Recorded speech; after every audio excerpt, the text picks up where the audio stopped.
Welcome back to another episode of the CoLab podcast. I am your host, Lauren Michelle. And I'm your co-host, B.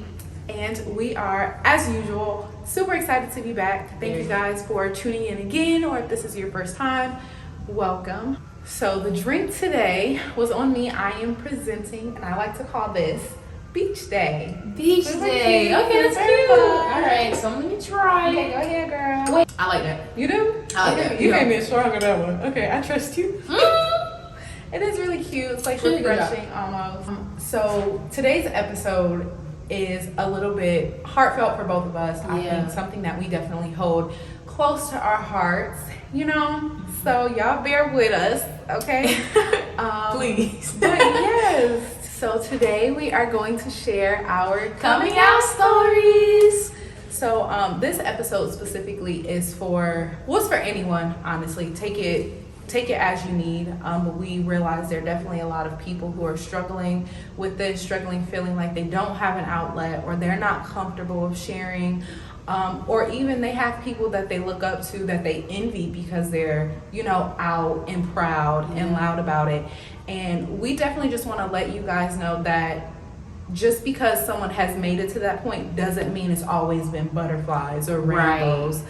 So know that you're not alone. You have someone who's there for you, even if it's just one person that you want to come out to. You always have someone in your corner. And even if you don't feel like you do, you can always reach one of us, We've been through it. I know I've been on the journey with my, story, but let's get into it. Yeah, let's get into it. Take it away. Okay. So just thinking about my story, and this probably will resonate with many people. Coming out is not a one-time thing, really. It kind of happens in stages, and I feel like it really started for me around middle school. Is when I realized I was different. I realized I wasn't really attracted to the boys and stuff. Like my friends would be having conversations about them. I'd be like, oh yeah, I'll try to be like, oh yeah, he's cute. Not even really, caring that much. But just trying to be a part of the group and whatnot. I wouldn't say I really shared too much about who I was once I realized it. I think it was really a shock to me.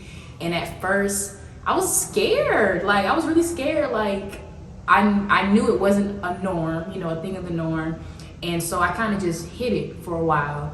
But you could kind of tell, the way I dressed in middle school, I was definitely a tomboy.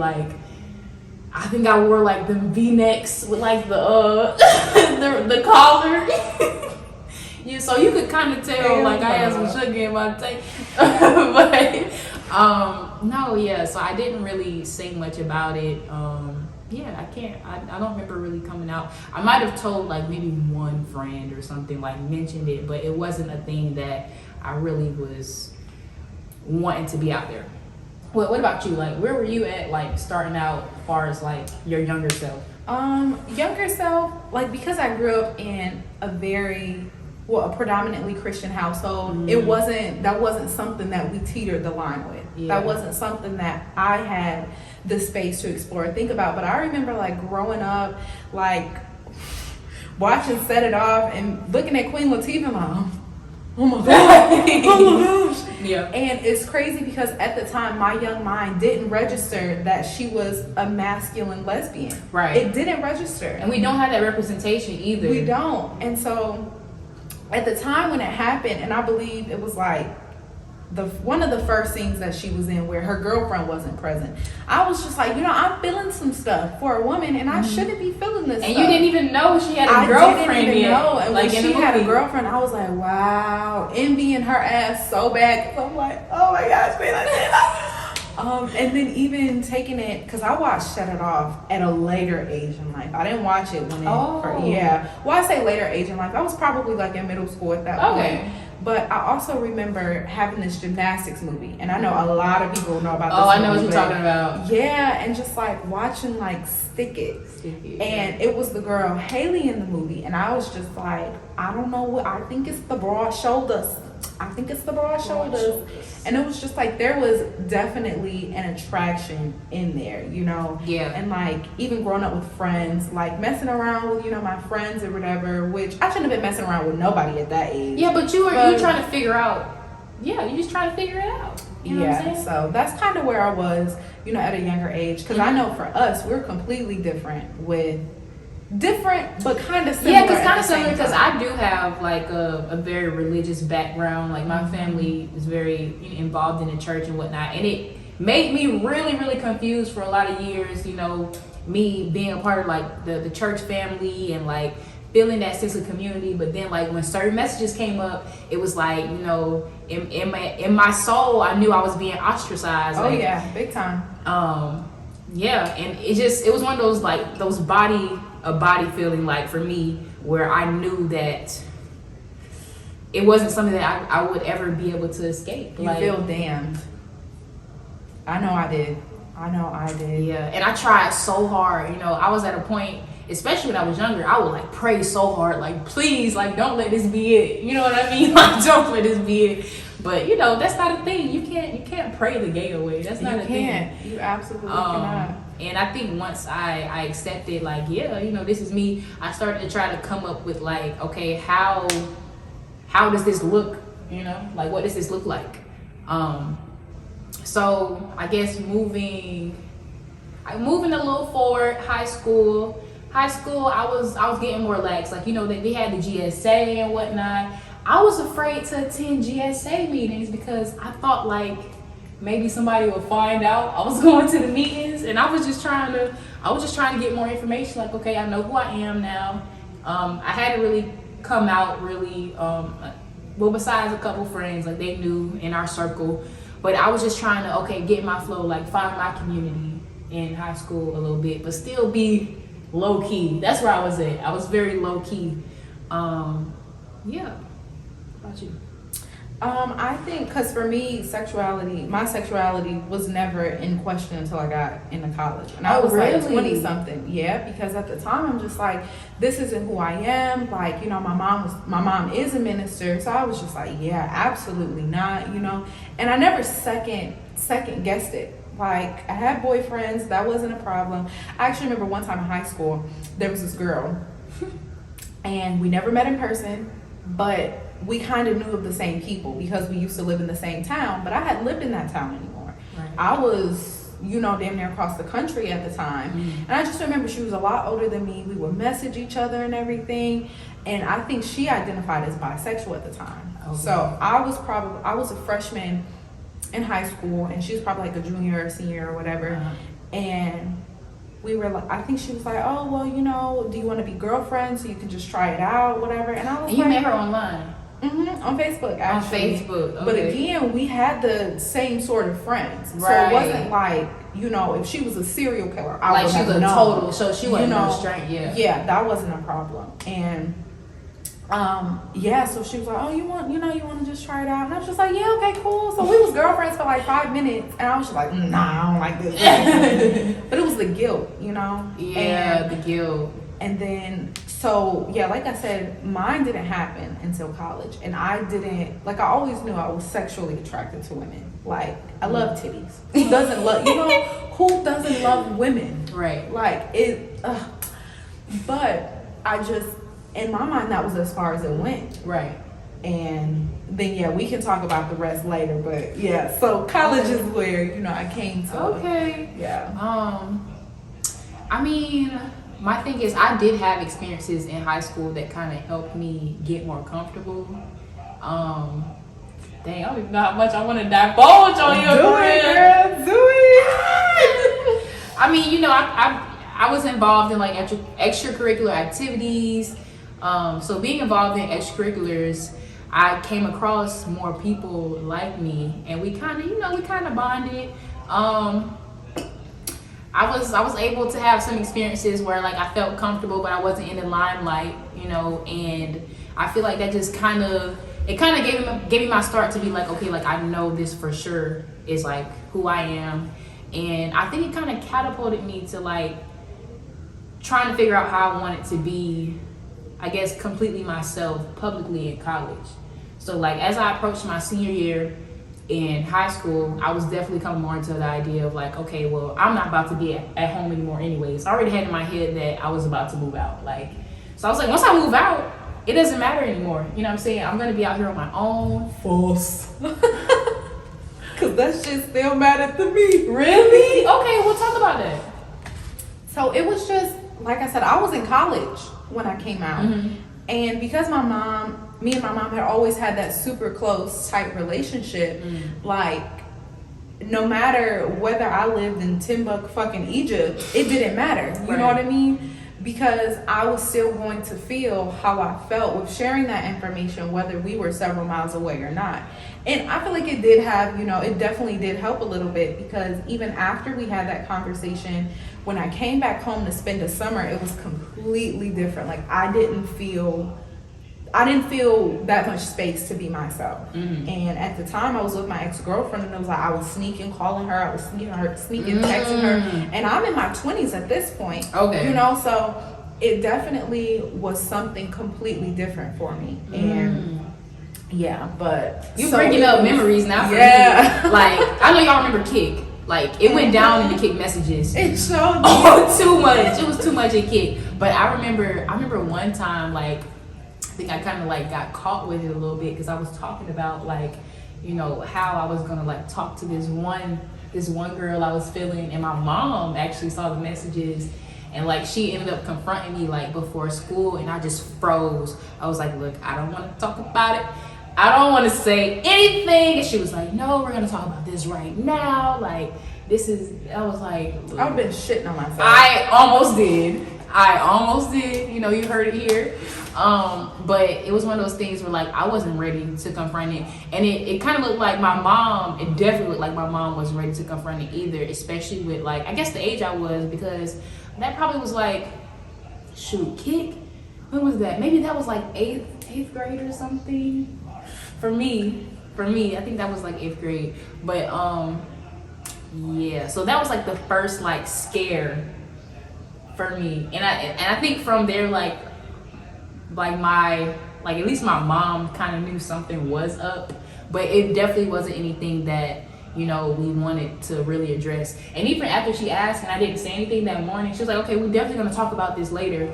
And then we didn't talk about it ever again until a lot later. I would have been on edge every motherfucking day. Oh yeah, I did not want to come home either. I was like, she gonna want to talk about it when I get home. I said, that is the most horrid fear to ever have.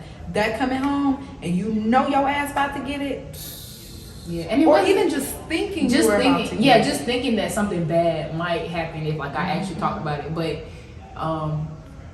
yeah, we just didn't address it. Like, I think I had that scare that morning, and I went to school and I had the worst anxiety that day. I was like, dang, like I gotta go back home. But I was actually relieved that we didn't talk about it. Like, she didn't say anything about it when I came home. Like, it never happened.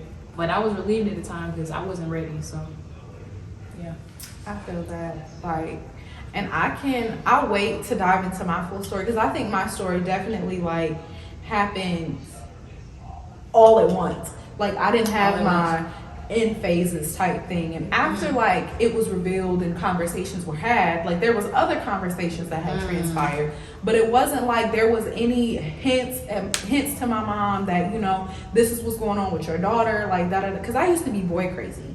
That's the difference with us though, because and I think like growing up, there was definitely a thing where I wanted that attention from other people. So I threw it into other people, and those other people just happened to be boys, So I don't think it was ever a thing that kind of crossed my family's mind until I got to that tumbling of bricks. So. Oh man, see, that is where we differ though, because I never really like dated boys. I mean, there were those like like elementary and like middle school, what is this type thing, but it never was a thing that I really was committed to, because I never liked boys, you know what I'm saying? I don't like men. So yeah, I think it was even more of a thing where we just never talked about any of that kind of stuff, because I already knew I was in one area. I feel that. Yeah, so yeah. I feel that. I think so. For me, mine was kind of like very hard hitting. And even looking back, like there was a lot of stuff that I, now knowing what I know, having different perspectives of the situation, it clicks and it makes a lot more sense to me now than it did back then. And I just remember my long-term boyfriend, we ended up going to Georgia State together. We actually met when I was in middle school. He was a freshman in high school. We dated for a little bit, stopped dating, and then we got back together when I was a junior in high school, I think, and he was a senior. And we dated several years. I think we were together for about 3 years.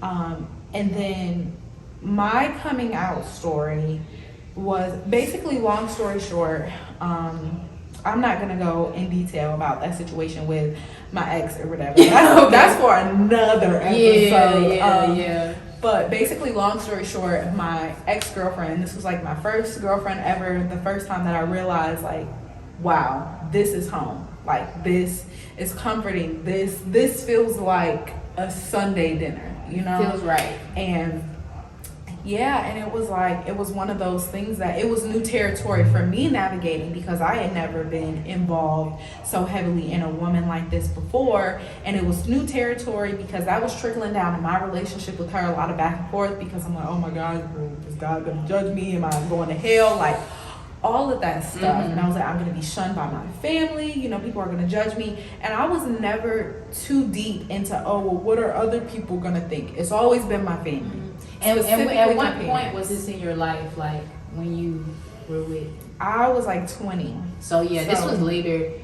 Yeah. Okay. So it got to a point where, like I said, I didn't give a fuck what other people outside of, you know, my family thought. I didn't care. I walked down the street, hold her hand, nobody's business. But we were also at different points, but also at the same points in our lives, because I was the first person that she also came out to. Okay. And she was definitely a little nervous navigating that territory with her family. So y'all were kind of doing it together. Yeah, she was nervous navigating that territory with not only her family, but her peers around her. So there was moments where, you know, she was kind of on edge of like holding my hand in public and stuff. I understand. And because I wasn't going through that, I was just like, well, do you not love me? Like, why, you know, are you embarrassed of me? But not understanding that's just her, like, she just had that fear. Yeah. She had to grow through that by herself, you know, and of course I was there to help her, but obviously I wasn't helping too much if I'm making this about me and this is not my story to tell. Right. So yeah, I remember for Valentine's Day, the first Valentine's Day that we spent together, I ended up posting her on my Instagram. And yeah, you know, it was cool and everything. And I just remember not shortly after that, I think my Mimi had called me. Oh. And my Mimi was asking me questions, like, and it wasn't super harsh. Like, she wasn't like going off on me. Like, she just wanted to, like, yeah, and she was just like, you know, well, have you talked to your mom? And I was just like, no. And not only that, but I'm like, how the hell do you know?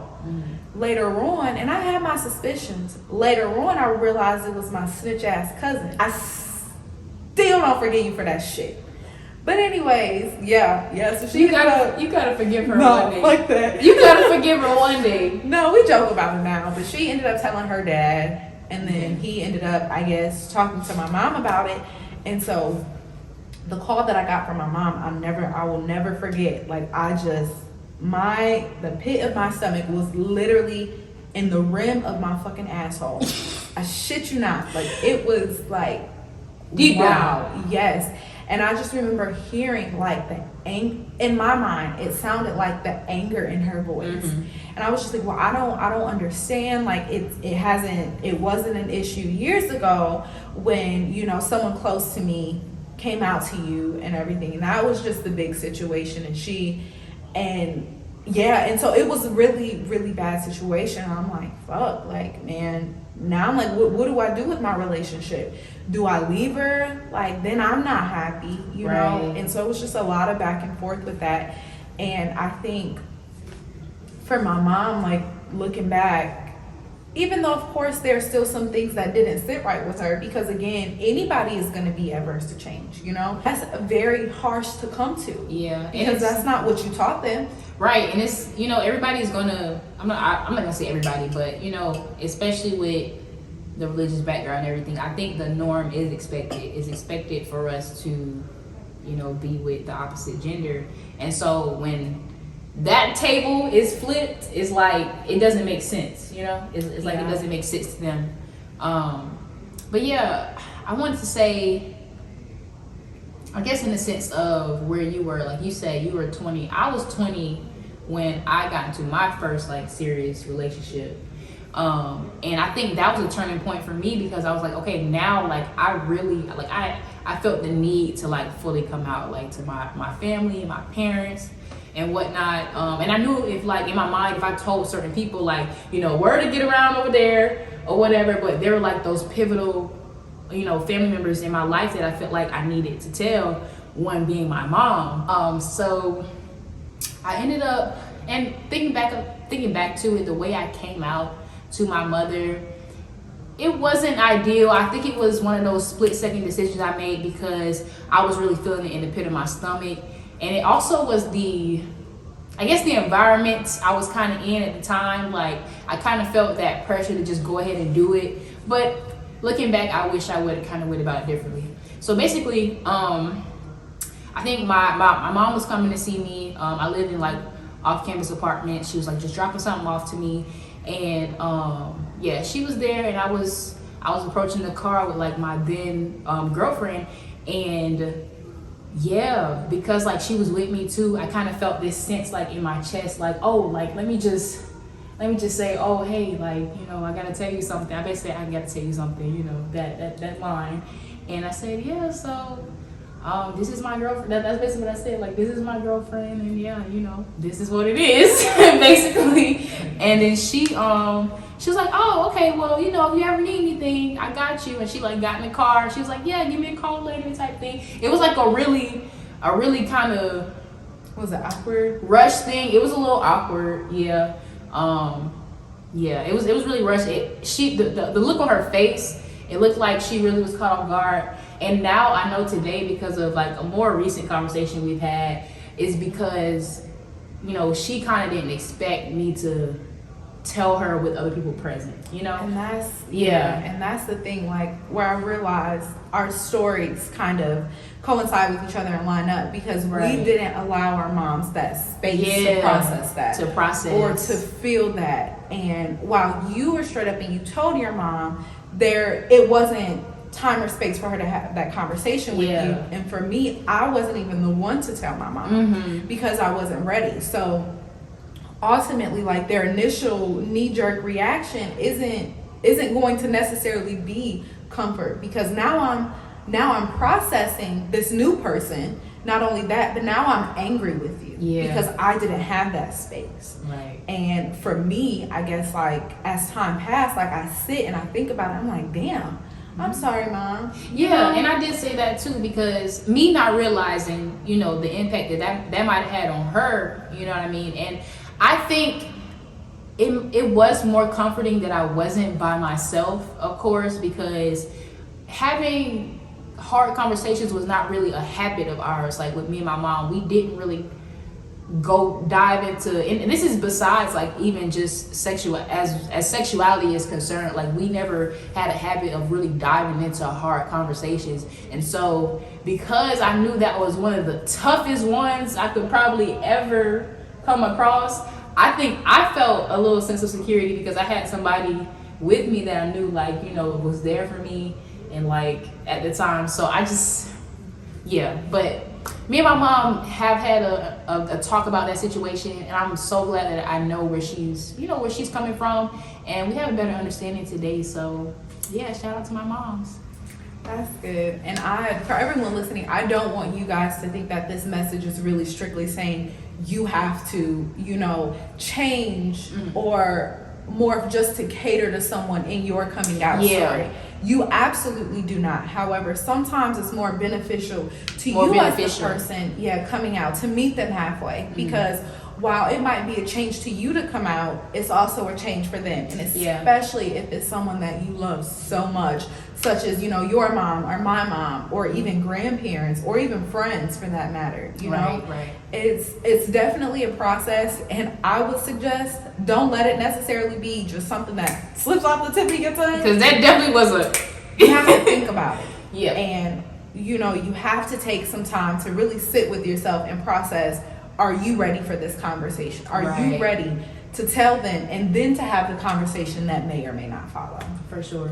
But also keeping in mind that, you know, people are going to have different reactions. Like, you know, with the reaction, well, from what I saw happen, like my mom kind of just wanted to kind of escape the situation at the time, because I could tell, you know, and knowing now, she didn't even feel comfortable being around, you know, that many people, and me sharing something like that. I'm sure there's probably more she would have said, like, you know, just thinking about if it was just us two talking about it. So yeah, I'm glad we were able to revisit that situation and then just kind of, you know, come to terms with like how we feel about it now. And of course, it's still a work in progress, but me and my mom have a greater understanding about, you know, where I am in my life and my sexuality, and I know that I can come to her and we can actually have actual conversations about it now, and I don't have to have that same fear I had in the past.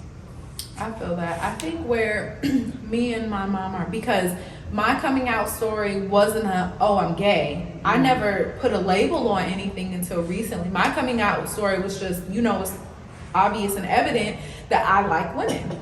And I actually didn't come to label myself until recently, as in like this past year. Like, I knew for me, I've always been a super strong advocate for the GSM community. I've always been a super strong advocate for the Black community. And it's like, for the Black community, I fit in there because I'm Black. For the GSM community, I didn't really label myself, but I also damn sure didn't want to be poked out as an ally. No shade to the allies. We appreciate you for all that you do, but that just wasn't who I was. But yeah, you know who you are, yeah. Yeah, so I finally came to terms with, you know, the fact that I'm queer. That's just what I am, you know.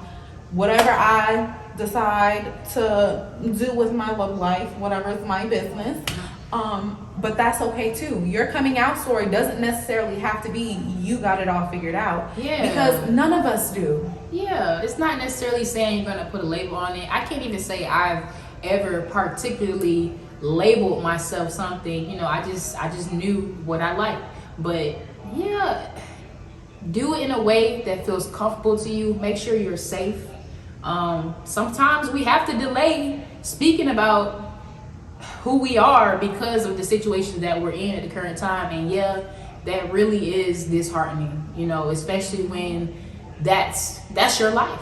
It's such a big part of your life, and feeling like you have to hide that because you might not be in the most safe situation. It can be hard, but you know, find your people. You know what I'm saying? I just say find your people. Like, I had really good friends. I'm really thankful. I've had really good friends throughout my life. You know, some have gone, some have stayed, but I've always had at least a small support system, like somebody I could go to talk to about things, especially my sexuality, when I felt like I couldn't go to like family. So yeah, you can find your people.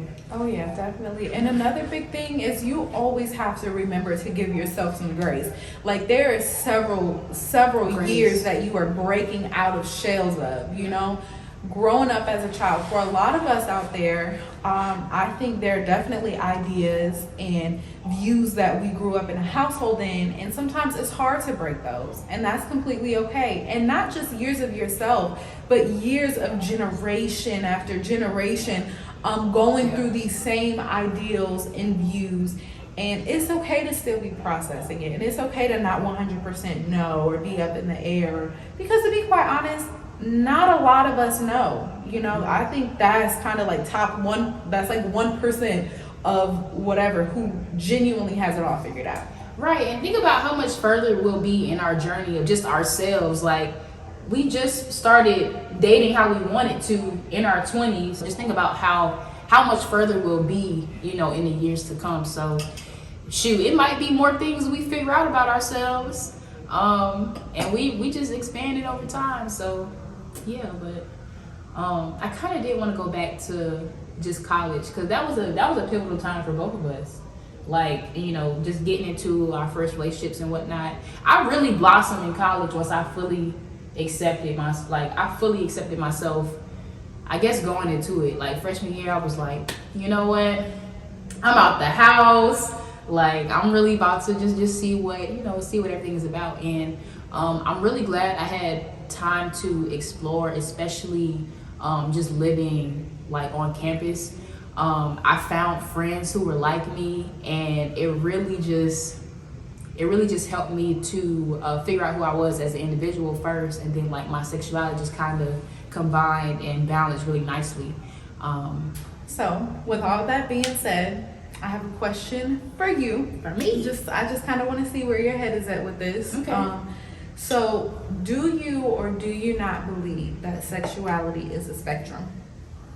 Oh, sexuality definitely is a spectrum. And the thing about it is, I'm still understanding it myself. Like, I'm still learning new things about my community every day.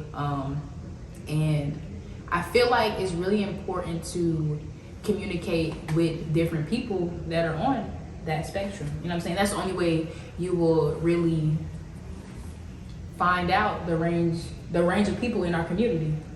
Now, as far as go a little bit more into depth with that. So as far as the spectrum. So spectrum being, okay, so there's an idea out there that's kind of like floating in the air that everybody is on the spectrum of sexuality, you know, and whether that's what that looks like to you. However, when it comes to sexuality specifically, we have the right or the option to choose which side we decide to project and lean more towards. That's true. And sometimes it fluctuates. Like for me, you know, I don't know, like some days I'm feeling really feminine. Some days I'm feeling really masculine, and I will dress according to how I'm feeling. So, you know, sometimes it can be a drastic switch, and I think that's okay because but sexuality and not presentation. Oh, 'Cause yeah, you're right. Mm-hmm. Ooh, that's a good one. That's a good one. Well, let me hear what you think. Personally, I think yeah, for the most part.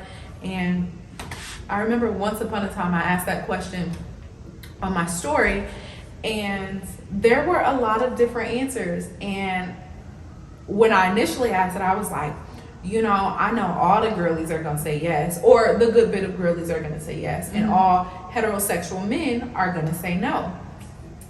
And that kind of played true a little bit, but there were some surprises in there. I did see a few men, to my knowledge, that I believe identify as heterosexual. Some did vote yes, it is a spectrum. And I think it's really interesting because I've also had conversations with men before, like, yeah, I can identify an attractive man, but that doesn't mean I want to be with him. And that's completely understandable, you know. And I think a lot of men and some women who don't necessarily believe in that concept aren't 100%. It could be for whatever reason. Maybe they're not secure in their masculinity, or maybe it's they still hold strong to those ideas like, no, that's nasty, or even have those homophobic ideals in their head as well, which is so ingrained into so many things. So many things. And so for me, it's like, I know. So how people say, you know, what I chose to do, or who I am as far as me being gay, bi, lesbian, whatever, it's not a choice. That's just who I am. Right. And while it's not necessarily a choice, it's not, because it was always there. Yeah. You know what I mean? I think in part it's more so this is what I'm sticking with instead of exploring that other side of things. Right. Like I'm living in what comes natural and true to me. Yes. Like this is my natural instinct, so why should I not dwell in it? Why should I not live in it? Okay. I'm getting more of what you're saying. I don't know. I think I'm still toying with the question, because it's like, yeah, I'm still toying with it. But that's a good point that you brought up, the whole natural instinct. Yeah. And that could definitely well be the case, but that doesn't take away from the spectrum aspect of it. Right. You know, at the end of the day, we're all human beings. No matter what the fuck I got between my legs, no matter what the fuck I was born with, reproductive wise, we're all human beings. And if we all go about life in the world with the same collective mind, then taking gender out of it, you wouldn't know. That's true. Okay. So that's just why I personally believe it's more so a spectrum than anything. Yeah. Because we can, you can be born and go about life doing X, Y, and Z. And I know a lot of people say like, oh, they were born gay or they were born straight. And I don't discount them. Mm-hmm. However, I know when you're born, babies aren't automatically sexual beings. Yeah. They grow into that. You grow into that. You're not automatically, oh, I want to be with a nigga. Or, oh, I like women. Because they're children. Like, completely white, clean, X, Y, and Z. And like I said, I'm not discounting people who say that they're born this way, they're born that way. But that also kind of goes into play saying, if you can be born straight, then why can't the next person be born gay? Exactly. You know? So, okay. I definitely think that that's something that, like, I always like having that conversation with people, no matter what they identify as, because it always gets the gears turning, you know? And it's like, I always want people to approach situations with different perspectives in mind. Right. You know? Because I hear men all the time, man, go on with all that gay shit, da da da da da. What does that mean? Like, what is, you know what I mean? Or not even wanting to have the conversation. Mm-hmm. But it being such a big part of life, like, why wouldn't you want to be educated about something that is surely affecting somebody in your life? Someone. Mm-hmm. So, that brings up the next question. I kind of touched on it, but what are your thoughts about someone being born gay, being born bi, being born basically anything other than straight? Okay, so my take on that question, I can't really say I know for sure. Like, I feel like that's something that is a realization later in life, because like you said, sexuality, that's not something that, you know, we're automatically thinking about at such a young age. I think, you know, from the traits that we have when we're younger, and the interests that we take on, our personalities, the way we dress, like, there are plenty of aspects that can point towards, okay, like, this child might be gay, you know what I'm saying? But then, like, it's so much involved in it that I can't even say, oh yeah, it's just from birth. Like, I feel like it's something that we have to kind of like wait and see, even if it's present. Like, we don't really know because we don't see it represented. You see what I'm saying? But that's also a good point. And I'm gonna kind of, what's the word? That's a good point. So I feel like, and I'm gonna bring racism into this for just a second.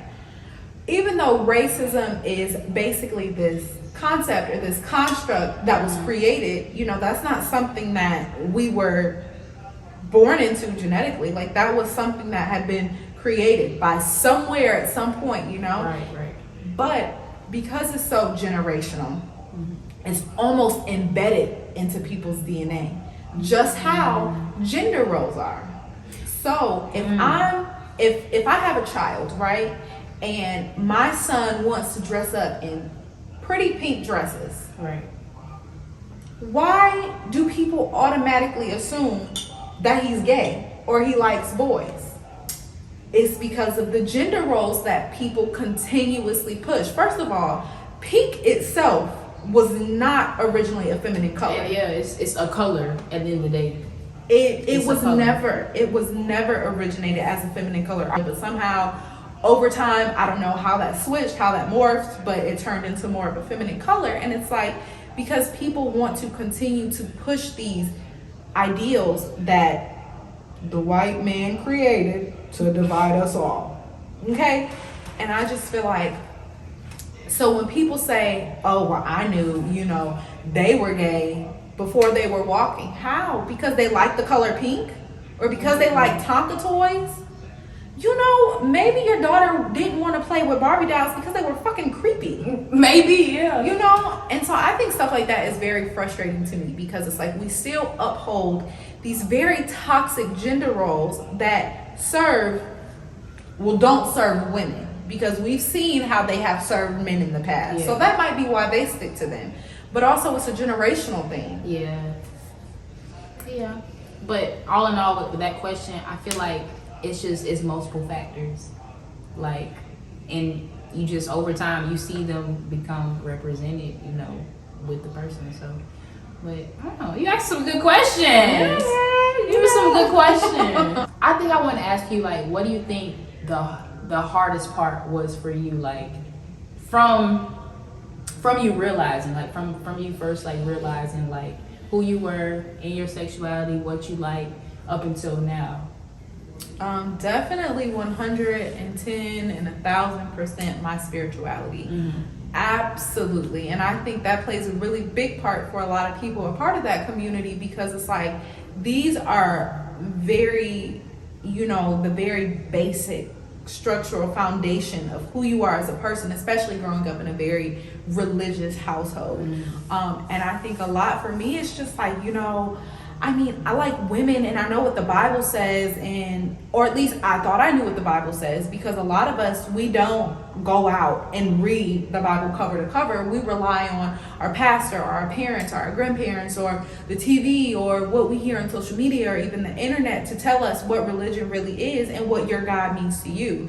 And I think that is very, very harsh way of thinking. It's harsh to you, it's harsh to people around you, your society, everything. And for me, it was just like, well, damn, I know what the Bible says, and it says it's an abomination and da da da da da, and not keeping in mind that this is a book that was translated over and over and over, and literally most likely probably being lost in translation. And you know, so that was really tough for me. And I just remember saying, you know, oh well, God's gonna hate me and da da da da da.